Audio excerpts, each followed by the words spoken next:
Buenos días, muy buenos días a todos. Hoy es domingo 27 de marzo de 2022, el último domingo de marzo. Voy a decir una frase que prácticamente nadie dice. ¿Cómo pasa el tiempo? La prédica de esta mañana se titula Una caña sacudida por el viento. ¡Oh, qué tema! Una caña sacudida por... ¡Qué cosa interesante! Los que conocen la Escritura ya se están dando una idea más o menos de lo que me voy a referir. Una caña sacudida por el viento. Quiero leerles un pasaje de la palabra que se encuentra en San Lucas, capítulo 7, y dice: los discípulos de Juan le dieron las noticias de todas estas cosas. ¿Qué noticias le dieron los discípulos de Juan? ¿Qué Juan? Juan el Bautista. ¿Dónde estaba Juan? En la cárcel estaba Juan. Y tenía unos cuantos discípulos, y dos de ellos van y le dicen y le cuentan acerca de la obra del Señor Jesucristo y de los milagros que hacía Cristo. Aquel varón a quien Juan había bautizado en el Jordán hacía unos meses atrás, tal vez un año a lo sumo, no, unos meses atrás. Aquel hombre que era primo. Ustedes saben que Juan el Bautista en la carne era primo del Señor Jesucristo porque las madres, María y Elizabeth, eran parientas, dice, eran primas hermanas. Entonces serían primos segundos, Juan y Jesús, en la carne. Y los discípulos de Juan les dieron las noticias de todas estas cosas, los milagros que hacía el Señor Jesús, todo este tipo de cosas, y lo visitaban en la cárcel. Y le contaron: mira, pasa esto, esto y esto. Entonces Juan llamó a dos de sus discípulos y los envió a Jesús para preguntarle: ¿eres tú el que había de venir o esperaremos a otro? Dice: vayan y pregúntenle a este varón, ¿es este el Mesías, aquel a quien yo tenía que prepararle el camino? Extraordinario. Ese hombre que fue el motivo de mi ministerio, del llamamiento santo que me hizo Dios. Vos tenés que prepararle el camino a uno que viene detrás de ti. Y eso hizo Juan, a su estilo, a su estilo. ¿Eres tú el que habría de venir o esperaremos a otro? Y dice el Evangelio que en esa misma hora Jesús sanó a muchos de enfermedades y plagas y de espíritus malos, y a muchos ciegos les dio la vista. El Señor Jesús hacía su ministerio de predicación, de sanidad, de liberación, ese tremendo ministerio que nos ha encomendado a nosotros. ¿O ustedes se creen que el ministerio ha cambiado? Que el ministerio ha cambiado porque el tiempo, las cosas cambian. Ese ministerio no cambia y esa unción de Dios no cambia, ese será eterno. El mismo ministerio. Entonces vienen los discípulos y le va a preguntarle a Jesús esto. Y Jesús les responde y le dice: vayan y háganle saber a Juan lo que ustedes han visto y oído. Los ciegos ven, los rengos andan, los leprosos son limpiados, los sordos oyen, los muertos son resucitados y a los pobres es anunciado el Evangelio. Y agrega en el versículo 23 una frase tremenda: y bienaventurado es aquel que no halle tropiezo en mí. ¿Saben qué significa? Bienaventurado es aquel para quien el Evangelio no es un tropiezo, una dificultad, sino bienaventurado es aquel para quien el Evangelio es una bendición, no un tropiezo, no una cosa, no una carga pesada, no una pálida. Para mucha gente el Evangelio es una pálida y el Señor Jesucristo alguien absolutamente prescindible. Y se fueron a la cárcel a contarle a Juan esta respuesta que le da. Juan va con la pregunta: pregunten si este es el Mesías. Y Jesús le responde de esta manera. Le responde de una manera indirecta pero contundente. A veces hay respuestas que no son directas, pero son contundentes como respuestas y no te dejan lugar a dudas.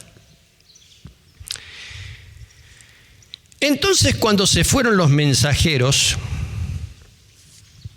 de Juan, Jesús comenzó a hablar de Juan a la gente. La gente lo conocía a Juan el Bautista. Era ese profeta a quien Dios llamó y que se hizo nazareo, Juan el Bautista, es decir, nazareo, no bebía vino ni sidra, no cortaba su cabello, se vestía de pieles, tenía una dieta especial, langostas y miel silvestre, andaba mucho por el desierto. La gente iba y acudía porque hacía 400 años que no había profeta en el pueblo de Israel y Dios había levantado un profeta y la gente necesitaba la voz de Dios. No la satisfacía las prédicas de los sacerdotes, ni de los fariseos, ni esas enseñanzas. La gente necesitaba más, necesitaba palabra de Dios, necesitaba palabra profética, necesitaba... Y Juan el Bautista llegó para eso.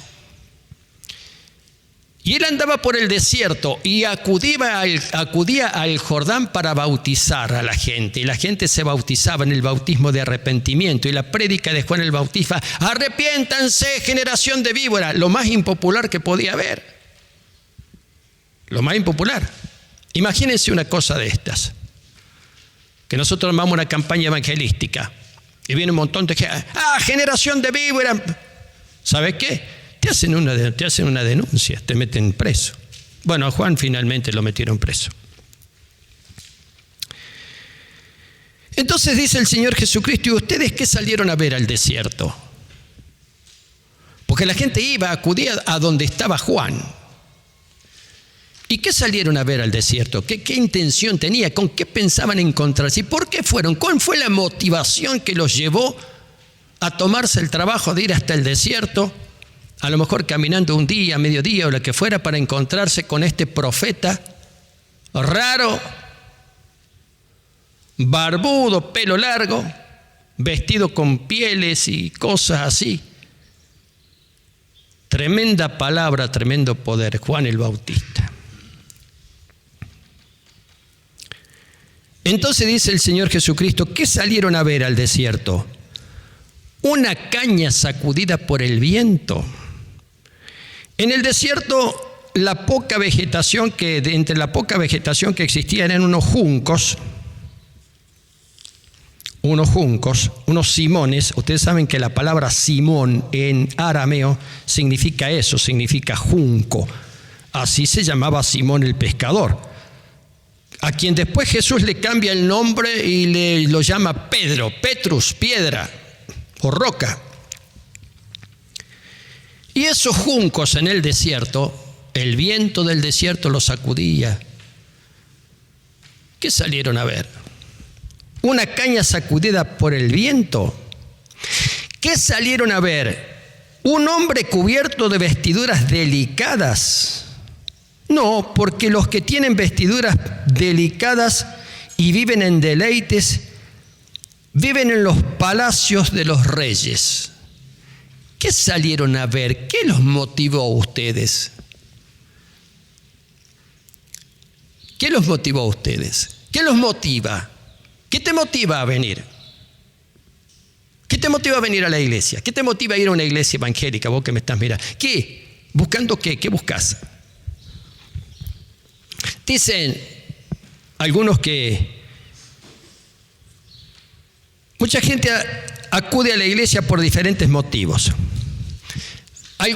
Algunos acuden a la iglesia porque desean hacer negocios con Dios. Es decir, yo te llevo, te ofrendo, pero vos me vas a dar esto. Necesito esto, entonces yo voy. Una especie de trueque. Una especie de trueque con Dios.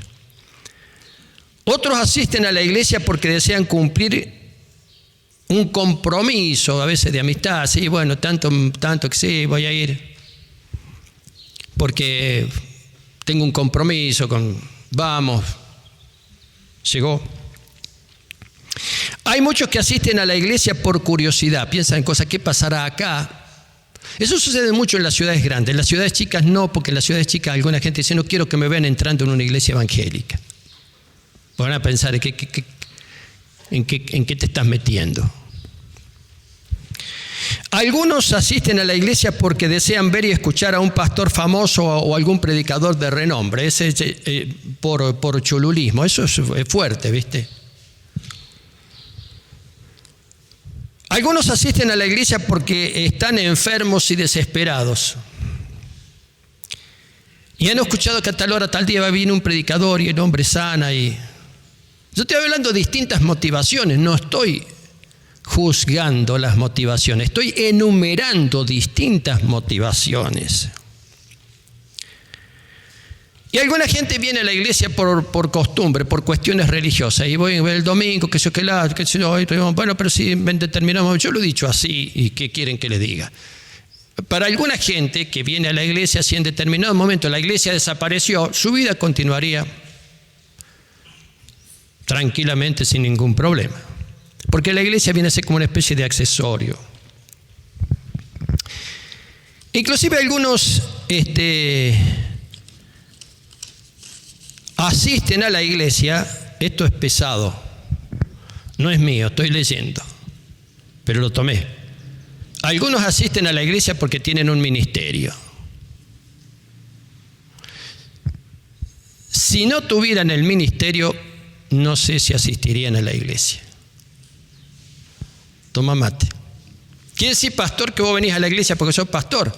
Y si yo vengo a la iglesia porque soy pastor, y bueno, el pastor tiene que ir. Es como el cuento de esa mujer que le dice al hijo, hijo, anda a la escuela. No, mamá, no quiero ir a la escuela. Hijo, anda a la escuela.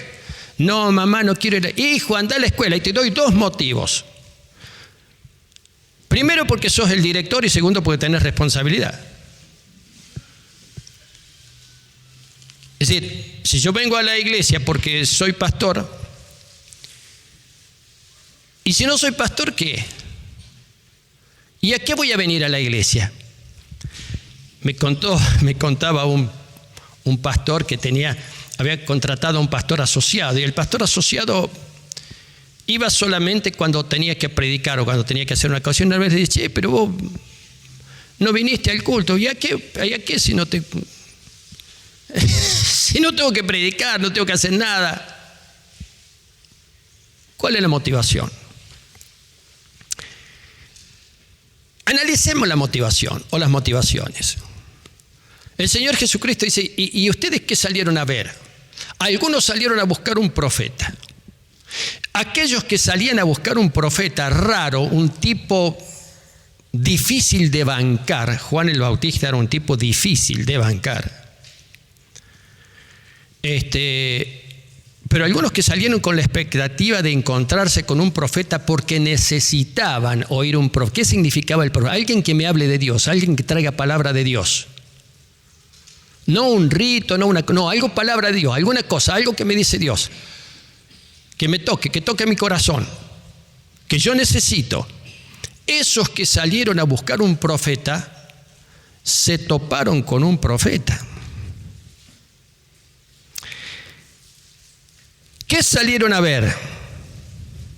¿A un profeta? Pregunta el Señor Jesucristo, les dice. Ya los discípulos de Juan se habían ido y habla con el resto de la gente.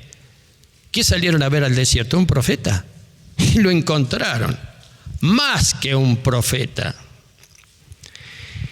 Este es el hombre, ese tipo raro que ustedes ven ahí, es el hombre del cual hablaron los antiguos profetas. Hace más de 700 años hablaron de él, cuando dijeron, este es aquel de quien está escrito, he aquí envío mi mensajero delante de tu faz, el cual preparará tu camino delante de ti. Eso decía la profecía de Juan el Bautista, el que va a preparar el camino, el que va a allanar el camino. Lo que se hacía comúnmente cuando un personaje tenía que transitar de un lado a otro, el rey tenía que ir, antes de que el rey se pusiera en viaje, iban cuadrillas de obreros, por decirlo de alguna manera, mejorando o arreglando el camino por el cual el rey tenía que transitar. dice más el Señor Jesucristo: les digo que entre los nacidos de mujer no hay mayor profeta que Juan el Bautista. Y agrega: pero el más pequeño en el reino de los cielos es mayor que él. Juan el Bautista ha sido el más grande de los profetas del antiguo orden o antiguo testamentario. Eso lo dijo el Señor Jesucristo. Pero viene a inaugurar una nueva era. Viene a inaugurar una nueva era. Viene a inaugurar algo que va a culminar el Señor Jesucristo. La gente no sabía, pero Juan los llamaba y le decía: arrepiéntanse, generación de víboras, hagan obras dignas de arrepentimiento. Y la gente acudía. Hacía siglos que nadie predicaba eso. Tan sencillo. Bautizo para el perdón de pecados. El bautismo de Juan era un bautismo de arrepentimiento, dice. Y ahí los bautizaba en el Jordán. Y la gente acudía para ser bautizada. Y los religiosos de la época, los que manejaban el tema de la religión, querían matarlo, pero no era fácil, porque Juan el Bautista era una persona muy popular. La gente lo seguía porque de él recibía. Pero sin embargo, Juan tenía la conciencia, tenía la convicción de dos cosas: del llamado santo, de ese santo llamado que él tenía, pues Juan fue lleno del Espíritu Santo desde el vientre de su madre, dice la Escritura. En el vientre de su madre era lleno del Espíritu Santo, la unción que tenía, desde el vientre de su madre. Tenía esa convicción, pero tenía también la tremenda convicción que quien venía detrás de él era el verdadero, el santo, el Hijo de Dios, el Mesías. Hay dos cosas que quiero remarcar porque he escuchado esta palabra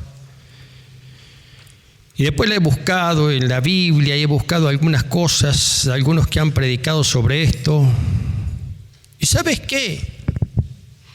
Hay dos cosas para tener en cuenta aquí. ¿Cómo terminó Juan el Bautista? Le cortaron la cabeza, pusieron la cabeza sobre una bandeja y se la ofrecieron al rey. El rey le hizo cortar la cabeza. ¿Sabe qué? Una cosa interesante. ¿Cómo murió el Señor Jesucristo? Crucificado, todos lo sabemos. ¿Cómo murió Pedro? Según la tradición, no está en la Biblia. Pedro murió crucificado también. ¿Cómo murió Juan el Bautista? Le cortaron el cuello. ¿Cómo murió el apóstol Pablo? No está en la Biblia, pero está en los registros. Le cortaron la cabeza también. Ahora fíjese qué cosa interesante. Dos cuestiones. Primero, ¿qué buscamos? ¿Qué estamos buscando? Cuando acudimos a Dios, ¿qué buscamos? Bueno, tengo dificultades, que Dios me ayude en las dificultades. No es malo, está bien. ¿Qué buscamos? ¿Qué más? Me gusta, me agrada. Me siento bien, me siento bien. No está mal. ¿Qué más? Lo que está queriendo decir el Señor Jesucristo cuando les pregunta qué salisteis a ver al desierto, les está queriendo decir: hay algo de Dios que tiene hay algo de Dios, hay una obra, hay un mensaje de Dios, hay algo potente de Dios, hay algo eterno de Dios. Agarrá eso es el punto clave de la cosa. No te fijes en la apariencia del hombre, porque no te va a gustar. Fíjate en lo que el hombre te va a dar, porque eso viene de Dios. Toma eso que viene de Dios, retenelo.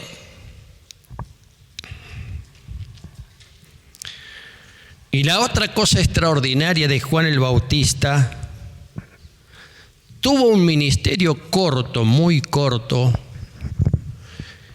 y tuvo un final muy trágico y triste.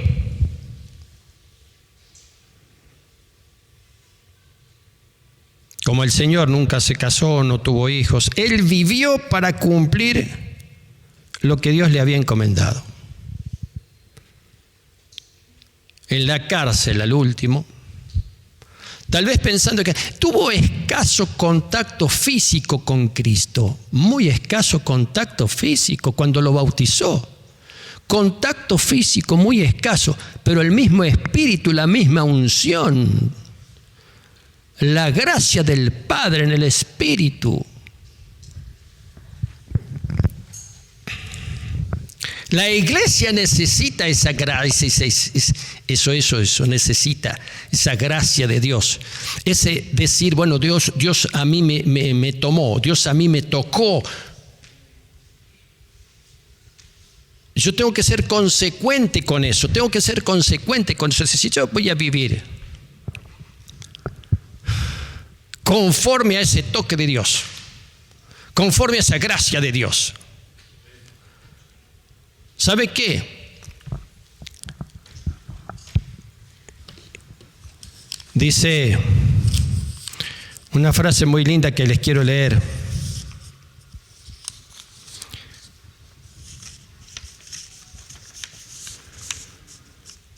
Existe mucha gente en la iglesia que piensa que no hace nada mal, que piensa que no tiene nada de qué arrepentirse, que piensa que prácticamente no tiene nada para cambiar, que está bastante bien comparados con otros.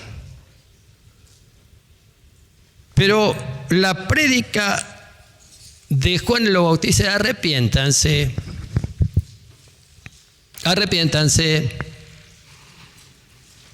¿Y de qué? Lo único que tenés que hacer es examinarte. Lo único que tenés que hacer es examinarte vos mismo. Y fíjate. Y recibí la gracia de Dios. Recibí la gracia de Dios. Recibíla. Miren, la gracia de Dios se recibe o se rechaza. La gracia de Dios se recibe o se rechaza. Hay una cuestión, hay una dualidad en el mensaje del Evangelio. O sos salvo o estás perdido. O juntás o desparramás. O recibís la gracia y el mensaje de Dios o la rechazás. No existen términos intermedios en la revelación bíblica. No existen grises en la revelación bíblica. Por eso es rechazada por la sociedad, porque a la sociedad le gustan los grises, le gustan los matices. Pero la Biblia no nos enseña los matices, no nos enseña los grises. En la Biblia hay un mensaje de dualidad. Juan el Bautista representaba eso, una caña. ¿Qué saliste a ver al desierto? Una caña. Te voy a decir una cosa. Hay varias mujeres aquí y bueno, no han podido participar por alguna razón del encuentro de mujeres. Esas dos mujeres que vinieron no son una caña al retiro de mujeres. Esas dos mujeres que vinieron, esas dos siervas de Dios que vinieron, no son una caña sacudida por el viento. Son una especie de Juan el Bautista versión siglo XXI. Pesada. Después, ¿quién me dijo? Sí, estuve. ¿Quién estuvo? Una de las mujeres estuvo. ¿Quién me dijo? Que estuve una noche y tuve que venir. Vos. ¿Verdad que no son una caña sacudida por el viento? Pero es que, ¿de qué me serviría una caña sacudida por el viento? ¿De qué me sirve ahora? Decime de qué me sirve a alguien que me predique el Evangelio para conformarme. Y decirme solamente, Dios te va a bendecir y te va a proveer. Claro, Dios hace eso, pero mira, hay cosas que vos tenés que hacer, hay cosas que tenés que cambiar, hay cosas que recibir la palabra, recibila. Con la gracia de Dios que puede y transforma. Que recibir esa. No es fácil bancarse.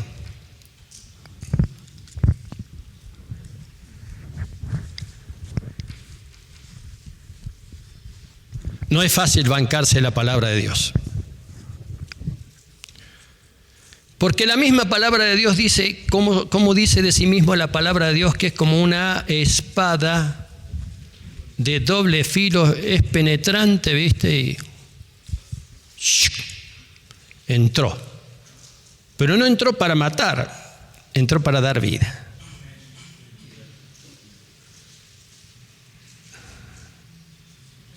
Es el tiempo, queridos, es el tiempo de la es un tiempo de renovación. Este es un tiempo de renovación. Yo dije, es un tiempo de esfuerzo, que es un tiempo de cambio. Sí. ¿Qué lo establezco yo, acaso? ¿Yo soy el que manejo eso? ¿Yo soy el que manejo los cambios?